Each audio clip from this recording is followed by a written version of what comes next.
Hadirin jamaah yang dimuliakan oleh Allah, pagi ini kita akan mengkaji, akan membahas tentang tata cara sholat yang simpel yang dicontohkan oleh Rasulullah SAW di dalam kitab Mukhtarul Ahadits.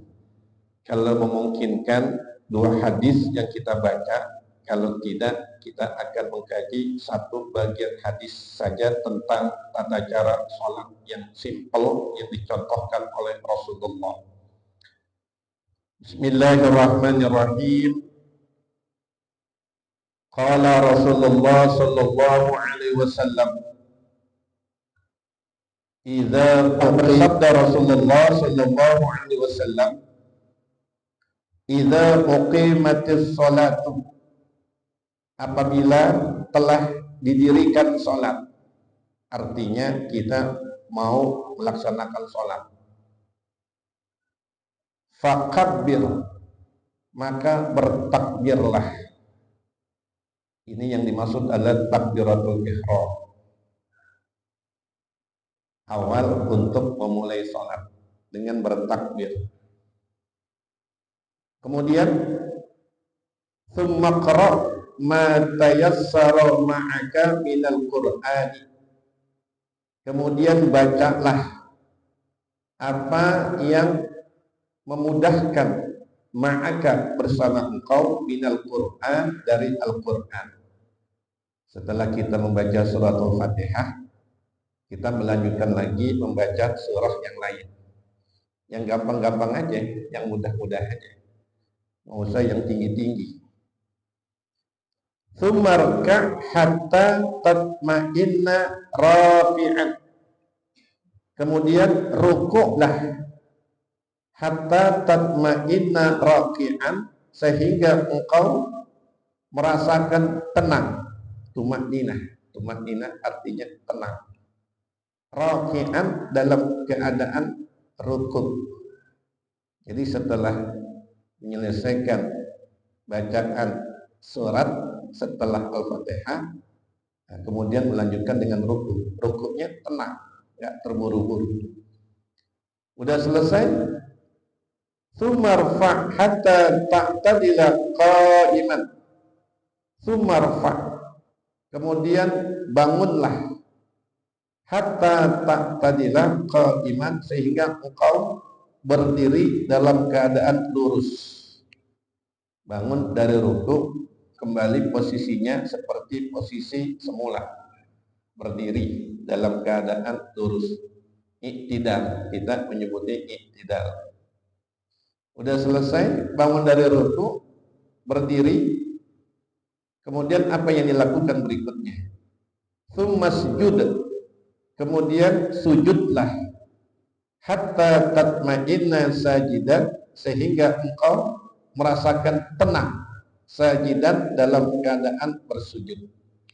Nah, sujud juga jangan terburu-buru, juga jangan lama-lama, kecuali nanti ada bagian-bagian sujud yang memang diperintahkan untuk kita berlama-lama di situ. Sudah selesai sujud, tsummarfa, kemudian bangunlah, hatta tatma'inna jalisan, sehingga engkau merasakan tenang, jalisan, dalam keadaan duduk. Duduk yang dimaksud adalah duduk di antara 2 sujud, karena sujud dalam 1 rakaat itu ada 2. Tsumma sujud, kemudian sujud lagi, hatta tatma'inna sajidan, sehingga engkau merasakan tenang, sajidan, dalam keadaan sujud. Ini bagian-bagian rukun fi'li yang dilakukan oleh kita saat kita melaksanakan sholat, apakah sholat wajib ataupun sholat sunnah. Bagiannya bolak-balik itu saja dalam 1 rakaat. Ditutup oleh ucapan Rasulullah, tsumma fa'al dzalika fi salatika kulliha, kemudian kerjakanlah itu fi salatika, di dalam salatmu, kulliha, semuanya. Artinya rukuk, sujud, iktidal, duduk di antara 2 sujud, semua yang kita lakukan untuk sholat-sholat yang kita kerjakan itu pada dasarnya adalah sama. Jamaah yang dimuliakan oleh Allah, kita coba membahas apa yang disampaikan oleh Rasulullah ini tentang tata cara sholat. Yang pertama jamaah, kalau kita bicara tentang sholat, dan ini nggak perlu diberikan definisi lagi tentang sholat, itu semuanya udah tahu. Sholat merupakan ibadah teknis, dan perlu ada contoh dari orang-orang yang kompeten ilmunya tentang tata cara sholat yang benar. Ini ibadah teknis, nggak bisa pakai teori.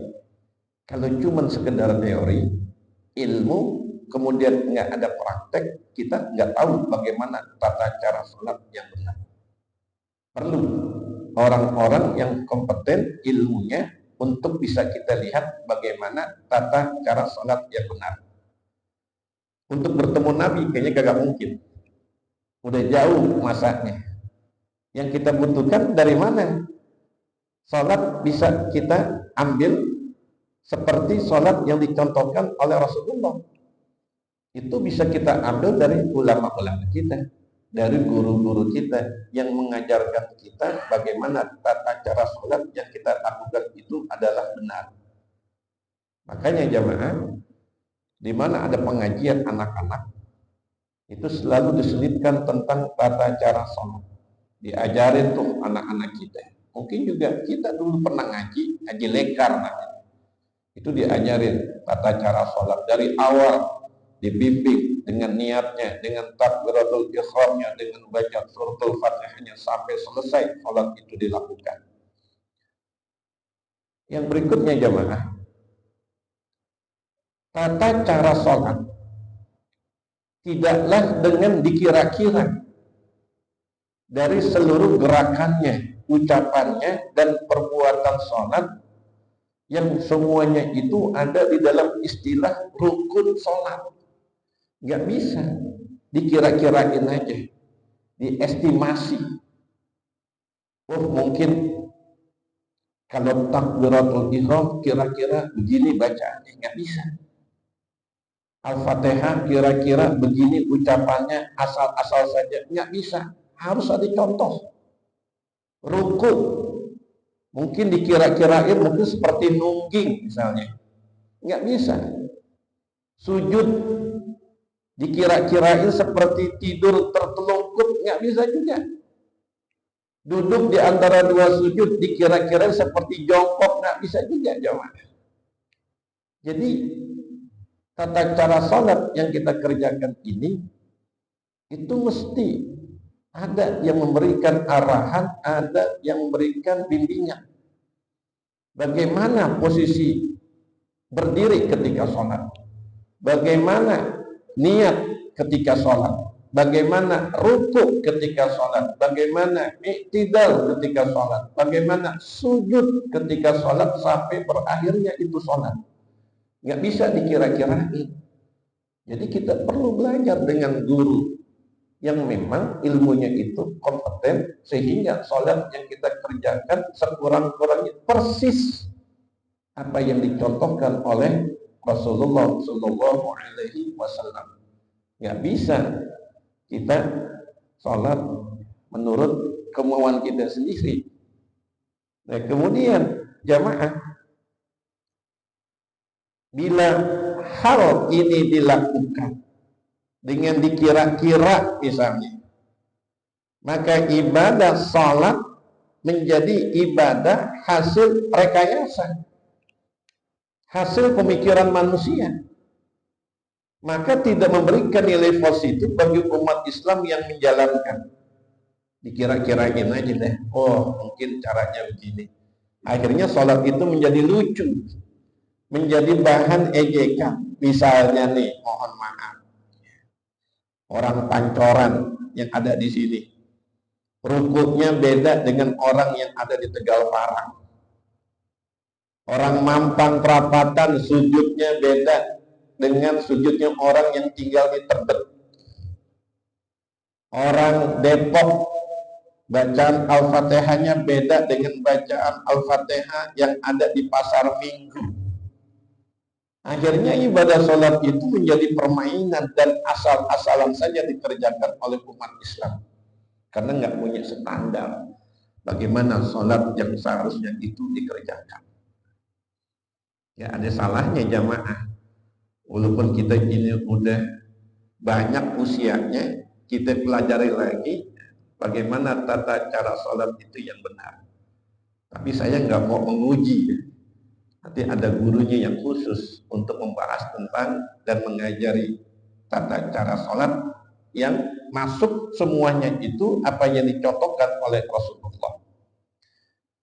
Yang berikutnya jamaah, hadis yang sedang kita baca, hadis yang kita pelajari ini itu memberikan beberapa poin tentang konsep umum bagaimana tuntunan tata cara sholat dan urutannya. Yang kita pelajari hadis karena menyentuh tentang praktek ibadah sholat, mau tidak mau kita sentuh tentang kajian fikih walaupun sedikit. Coba kita urut jamaah. Rukun sholat itu standarnya ada 13. Yang pertama adalah niat. Niat ini itu bersamaan dengan takbiratul ihram.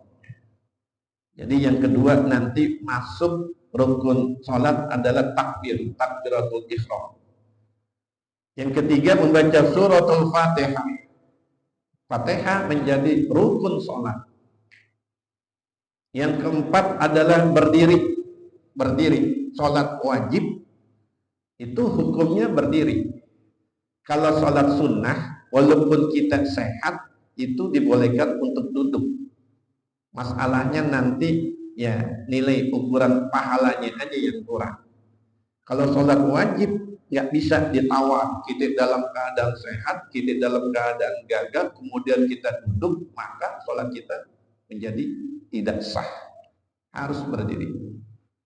Yang kelima rukuk. Kemudian yang keenam i'tidal. I'tidal itu tadi yang sudah disampaikan oleh Rasulullah, bangun dari rukuk. Yang ketujuh adalah sujud. Yang kedelapan adalah duduk di antara dua sujud. Yang kesembilan membaca tahiyat akhir di dalam sholat yang jumlah rakaatnya lebih dari 2, itu 2 kali tahiyatnya. Ada tahiyat awal, ada tahiyat akhir. Yang menjadi bagian rukun sholat adalah tahiyat akhirnya. Kalau tahiyat awalnya itu sunnahnya sunnah abad. Kalau kita tinggalkan, itu disunahkan untuk melakukan sujud sahwi. Kemudian yang ke-10 membaca selawat di dalam tahiyat akhir. Allahumma sholli ala sayyidina Muhammad. Itu rukun. Kemudian yang ke-11 duduk tahiyat akhir. Yang kita sebut dengan duduk tawarruk. Yang kaki kirinya itu dimasukin ya. Itu namanya duduk tawarruk. Bila nanti dalam keadaan uzur tidak apa-apa, duduk dengan cara yang lain selama itu masih dalam sebutan duduk tahiyat akhir. Yang ke-12 salam pertama itu rukun. Assalamualaikum warahmatullahi, itu rukun. Yang kedua hukumnya sunnah.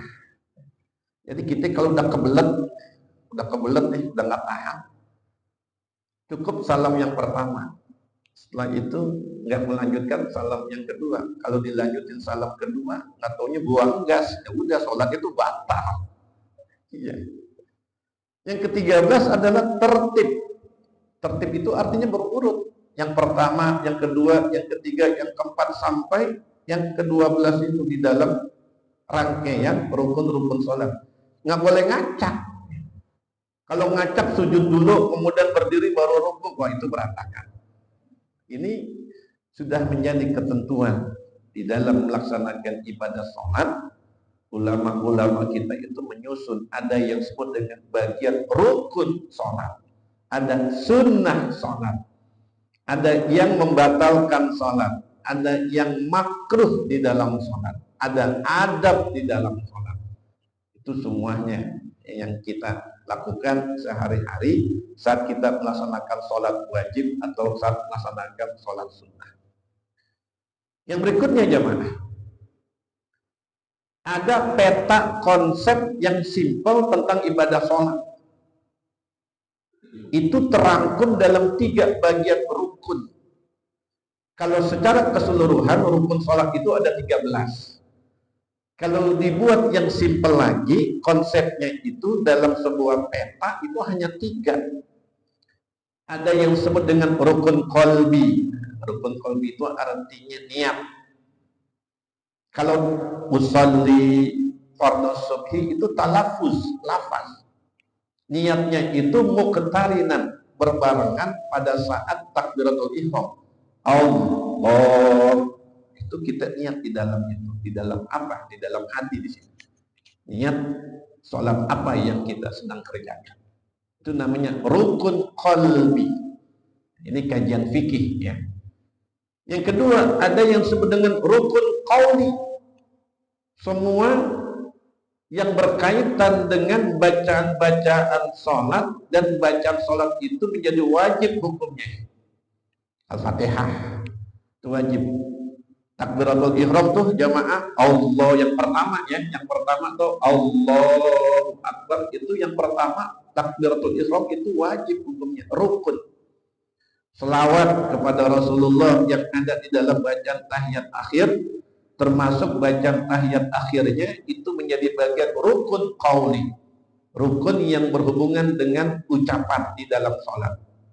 Dan mengucapkan kalimat salam, assalamualaikum warahmatullah, itu menjadi bagian yang disebut dengan rukun qauli, yang berhubungan dengan ucapan, dengan perkataan. Yang ketiga, ada yang disebut dengan rukun fi'li. Rukun fi'li itu semua apa yang ada di dalam sholat yang berkaitan dengan gerakan, dengan perbuatan. Berdiri, itu kan perbuatan berdiri. Ruku, i'tidal, sujud, duduk di antara 2 sujud, duduk tahiyat akhir, ini adalah rukun fi'li yang berhubungan dengan gerakan, dengan perbuatan di dalam sholat. Jamaah yang dimuliakan oleh Allah, itu saja kalau kita melaksanakan sholat. Nggak ada tambahan-tambahan yang lain. Kalau ada tambahan-tambahan yang lain itu tidak dimasukkan ke dalam bagian rukun.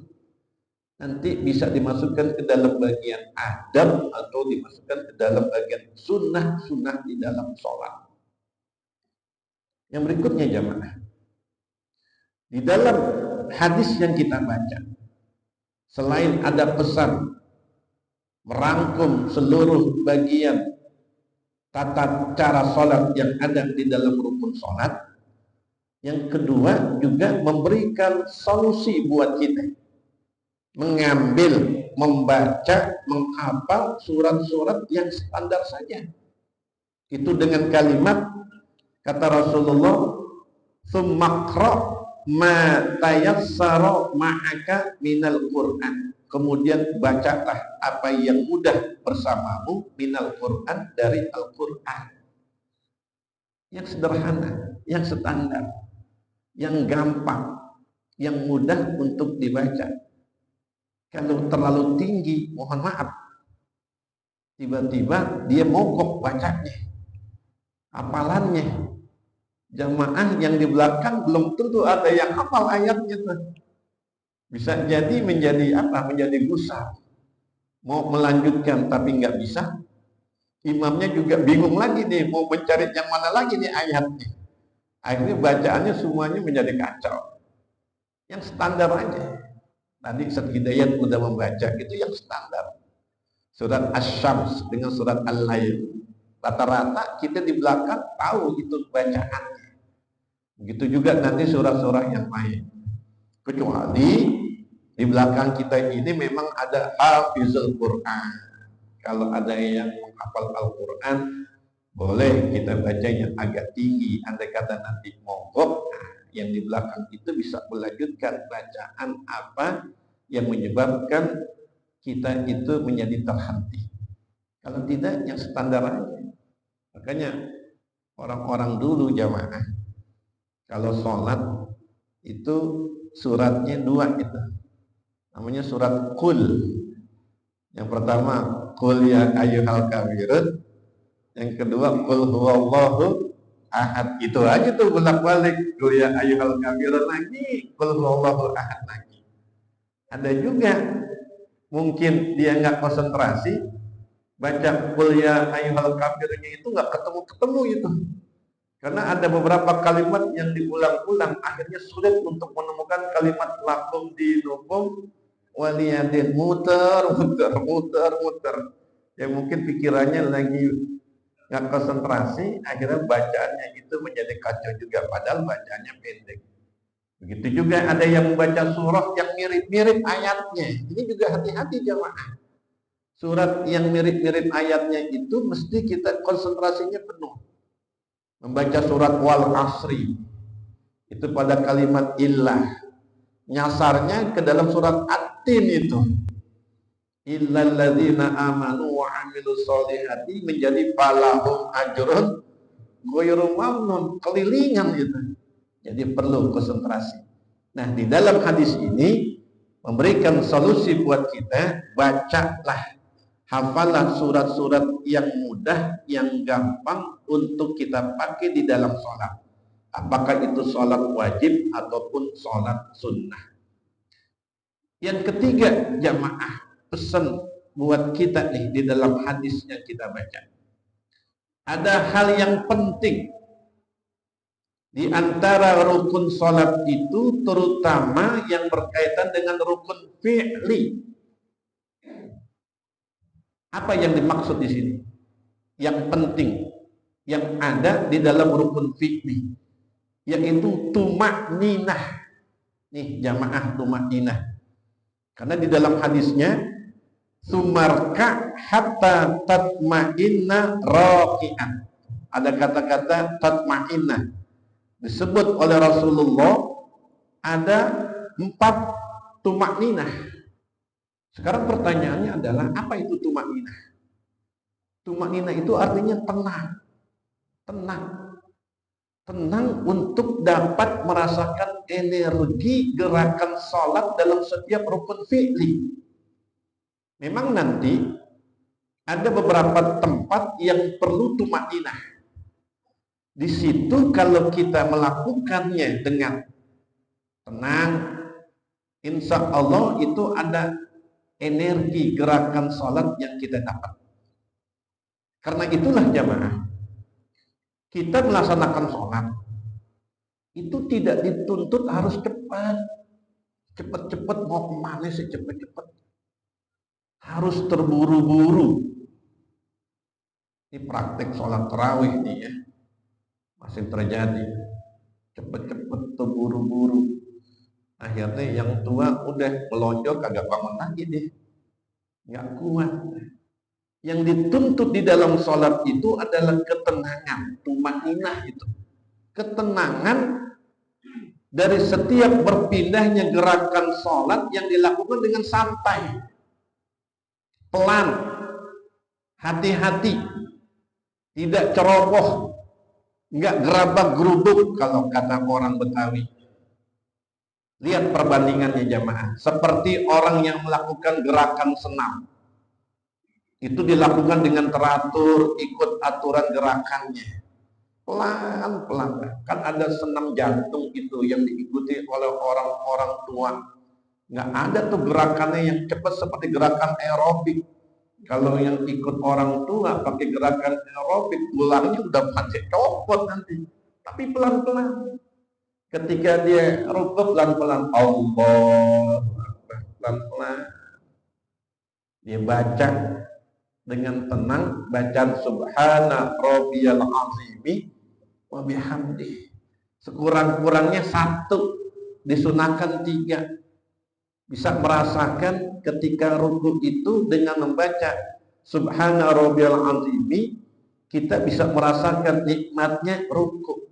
Itu ada tumanina, jadi nggak terburu-buru di situ. Kemudian bangun, sami Allahu liman hamidah. Berdiri, iktidal. Ada tumanina. Baca lagi, Rabbana lakal hamdu mil'as samawati atau mil'us samawati. Merasakan ketenangan ketika kita berdiri, bangun dari ruku. Kemudian apa lagi? Kita sujud pelan-pelan. Allah. Kalau yang masih muda, itu bisa dengkulnya duluan yang sampai. Tapi kalau yang tua biasanya ngerabah dulu. Ini nih. Sebab kalau enggak tangannya duluan, nah bisa itu dia. Ya. Sujud tenang. Dia rasain itu. Anggota sujudnya juga jangan sampai keliru, tuh ada 7. Makanya kita kalau mau sholat, ketika sujud jamaah yang pakai peci, angkat pecinya begini nih. Biar full. Ini seluruh bagian dahi itu kena, karena dahi ini menjadi syarat anggota sujud. Kalau pengen foto, baru begini. Kalau misalnya mau sholat, angkat. Biar full. Kalau ada rambut-rambut, masukin semuanya ke dalam. Supaya semua jidat dahi ini full, sempurna pada saat mengenai bagian tempat sujud kita. Tangan. Nah, ini telapak. 2 lutut menyentuh semuanya. Kemudian jari-jari kaki yang udah kita contohin itu sebelumnya. Jari-jari kaki. Betul-betul. Supaya apa? Tumanina, merasakan ada aura, ada energi positif saat kita sujud itu. Itu caranya. Kemudian udah selesai sujud, apalagi yang bisa kita rasakan? Duduk di antara 2 sujud, ada tumanina. Di situ ada doa yang mungkin kita nggak memperhatikan itu doa. Kita cuma sekedar baca zikir aja, padahal itu doa. Kalau kita ruku itu kan memuji Allah. Subhana rabbiyal azimi wa bihamdi. Ketika iktidal memuji Allah, Rabbana lakal hamdu. Ketika sujud memuji Allah, Subhana rabbiyal a'la wa bihamdi. Tapi ketika kita duduk di antara 2 sujud yang ada tumanina, di situ bukan memuji Allah. Di situ doa. Ada berapa tuh doa yang kita minta ketika duduk di antara 2 sujud? Rabbighfirli warhamni wajburni warfa'ni warzuqni wahdini wa'afini wa'fu'ani. Ada 8. Pernah nggak tuh kita merasakan itu? Ketika duduk di antara 2 sujud baca doa. Kayaknya kagak nih. Yang ada kita guru-guru. Kita nggak memahami bacaan-bacaan di dalam doa itu. Ya Allah, kita tinggal hitung usia kita deh, jamaah nih. Kira-kira dengan usia kita yang ada, berapa kali kita bisa merasakan kenikmatan di dalam sholat? Mengapa? Karena tumaninahnya itu yang kita tinggal, sehingga tidak bisa merasakan. Saya ulangan lagi, dengan tumanina yang kita tinggalkan, kita nggak bisa lagi merasakan energi itu di dalam setiap rukun-rukun fi'li itu. Itu duduk di antara 2 sujud. Nah, tumanina ini jamaah memang tidak banyak di dalam rukun fi'li. Itu hanya ada pada ruku, iktidal, sujud, dan duduk di antara 2 sujud itu. Tumanina, ketenangan. Karena disitulah bagian-bagian yang menjadi bagian rukun yang pendek. Karena pendek, supaya tidak terburu-buru, ada energi yang bisa kita ambil. Makanya ulama Rasulullah SAW dalam hal ini, dalam hadisnya, setiap bagian-bagian ketika iktidal, sebelumnya ruku, sujud, duduk di antara dua sujud, beliau selalu mengkaitkan dengan kalimat tatmainnah, tatmainnah, tatmainnah, agar engkau bisa merasakan ketenangan pada saat melakukan ruku, i'tidal, sujud dan duduk di antara dua sujud. Nah, jamaah yang dimulakan oleh Allah, aturan semua sholat itu sama, nggak ada yang berbeda, semuanya sama. Mau sholat wajib, mau sholat sunnah, rukun sholatnya sama, 13. Bahkan ada yang menambahkan, bukan 13, 17. Ditambahkan dengan tumakninah, karena tumakninahnya itu 4 kali. Ada pada rukuk, ada pada i'tidal, ada pada sujud, ada pada duduk di antara dua sujud, menjadi 13, menjadi 17. Kalau andai kata disepakati tumakninah ini menjadi bagian rukun sholat, kemungkinan besar sholat kita ini banyakkan gak sahnya nih, gak diterima oleh Allah. Makanya ulama tidak memasukkan tumakninahnya itu menjadi bagian rukun sholat. Jadi tumakninahnya itu digabung di dalam include yang ada 13 rukun sholat itu. Nah, inilah jamaah yang kita pelajari hadis tentang tata cara sholat yang simpel. Semuanya sama. Saya ulangi lagi, semua gerakan sholat sama, bacaan sholat sama. Yang berbeda itu hanya 3. Waktunya sholat itu beda, niatnya sholat itu beda, sama jumlah rakaat sholatnya itu beda. Di luar itu semuanya sama. Nah, inilah ya hadis yang kita pelajari pada bagian Rasulullah Shallallahu Alaihi Wasallam memberikan contoh bagaimana sholat yang mesti kita kerjakan. Kalau andai kata ada sholat-sholat kita yang belum rapi, ya kita nggak usah malu jamaah. Tanya kami guru kita, nih saya bener gak nih rukunya? Nih saya bener gak sujudnya? Jangan malu, ya. Karena ini kepentingannya buat kita juga. Kalau kita biarkan saja, nanti kesalahan itu akan terus menerus yang menyebabkan nanti ibadah kita itu di sisi Allah Subhanahu Wa Taala menjadi kosong dan menjadi nihil. Nah, ini jamaah. Yang pertama tentang hadis bagaimana tata cara sholat yang simpel. Yang tidak tercantum di dalam hadis ini itu masuk ke dalam sunnah-sunnah sholat. Ini yang termasuk wajib, yang nggak boleh ditinggal. Nanti ada lagi riwayat hadis yang lain yang lebih lengkap lagi, yang secara detail bagaimana Rasulullah membaca doa iftitah. Kemudian apa saja sih surat-surat yang dibaca oleh Rasulullah selain Al-Fatihah. Kemudian nanti ketika ruku apa zikir yang dibaca selain Subhana Rabbiyal Azim wa bihamdi. Kemudian nanti ketika i'tidal selain baca Rabbana lakal hamdu, apalagi sih yang dibaca oleh Rasulullah selain itu. Ketika sujud apa saja sih yang dibaca oleh Rasulullah selain Subhana Rabbiyal a'la wa bihamdi. Sampai nanti pada duduk tahiyat akhir itu apalagi doa-doa tambahan yang lain yang dibaca oleh Rasulullah. Itu detailnya itu nggak ada di dalam hadis ini. Makanya saya menyebutnya ini simple. Ini yang wajibnya. Nanti tambahannya banyak lagi. Kalau ini udah kita kuasain, insya Allah nanti untuk menambahkan bagian yang lain itu menjadi mudah. Itu Pak Chris. Ya.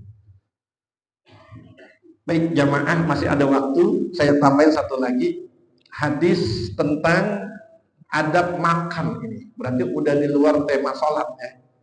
Jadi tadi sholat, udah selesai sholat baru kita makan ya. Idza qurriba, apabila dihidangkan, didekatkan ila ahadikum, kepada salah satu di antara kamu, apa yang dihidangkan? Ta'amuhu, makanan. Wa fi rijlaihi, dan pada kedua kakinya ini na'lani, masih pakai sendal, masih pakai terompah. Sunnahnya kalau disediakan makanan kita masih pakai sendal, nanti ini saya rinci penjelasannya. Fal yanzi na'laihi, maka hendaklah dia buka itu sendalnya, dia buka itu terompahnya.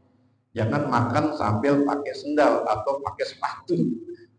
Fa innahu, maka sesungguhnya arwahu lil qadamaini, membuat lega luas dua tumitnya, dua telapak kakinya. Kalau kita buka sendal, buka terompa, buka sepatu, saat kita mau makan itu lebih lega, dua telapak kaki atau dua tumit.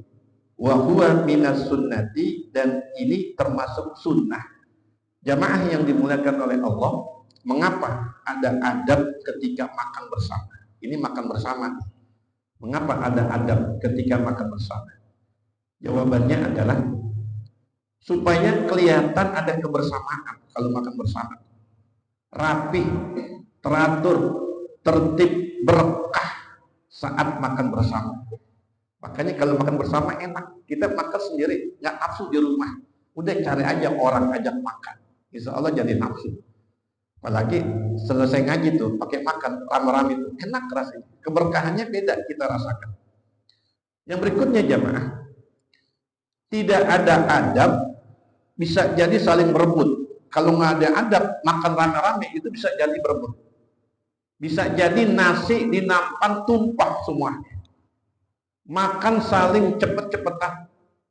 Sisa makanan berserakan ada di mana-mana. Bisa saja nasi dan nampannya itu raib hilang, sudah digondol oleh orang-orang tertentu yang memburu makanan. Kita lagi mau makan nih, karena nggak pakai adab, akhirnya kita nggak kedapatan. Yang sisa apaannya doang, piringnya doang, nampannya doang, nasinya udah kagak ada. Nah, kalau misalnya ada adabnya itu menjadi tertib, rapi, teratur.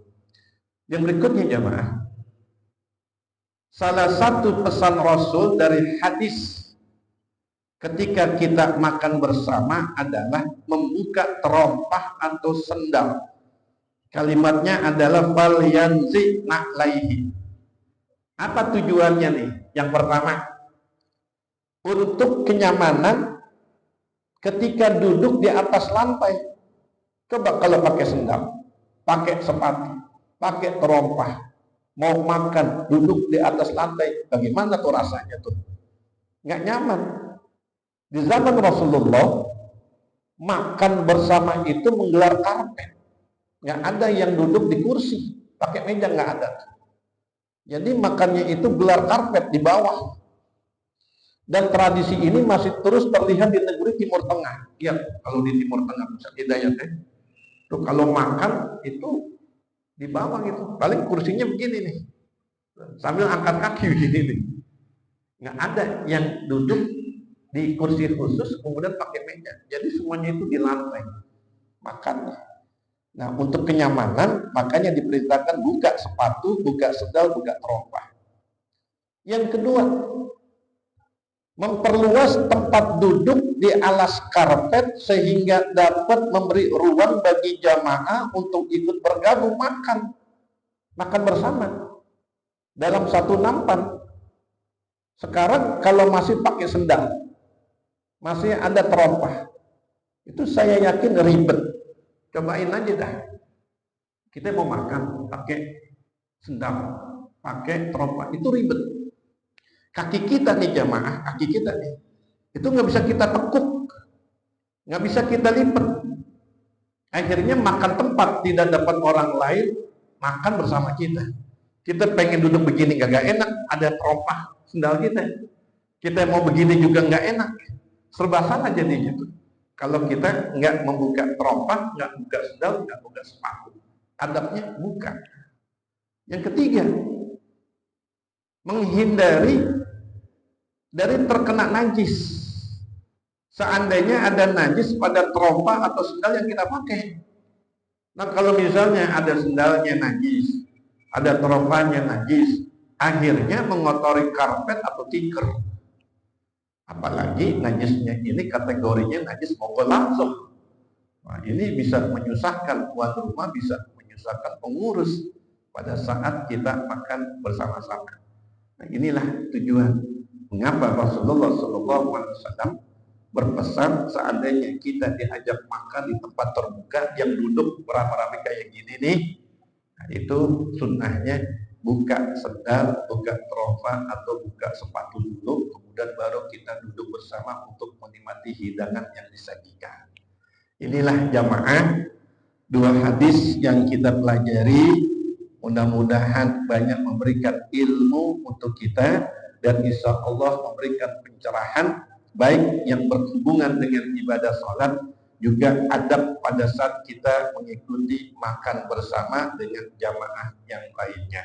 Wallahu a'lam bishawab. Mudah-mudahan yang kita pelajari diberikan paham oleh Allah Subhanahu wa ta'ala.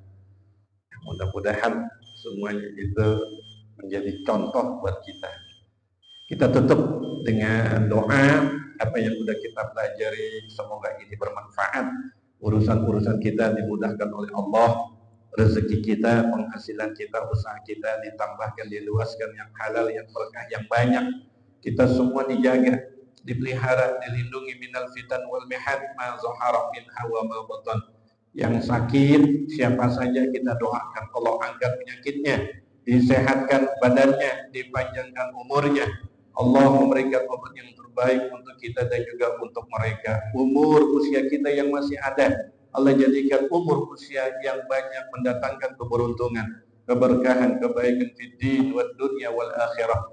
Allah akhiri hidup kita semua dalam keadaan husnul khatimah. Anak-anak kita, keturunan kita, Allah jadikan mereka dzurriyyatan thayyibah wa dzurriyyatan shalihah. Para pemimpin kita doakan mereka senantiasa diberikan kekuatan untuk menjalankan amanah, membawa bangsa negara negeri kita ini menjadi negeri baldatun thayyibatun wa rabbun ghafur.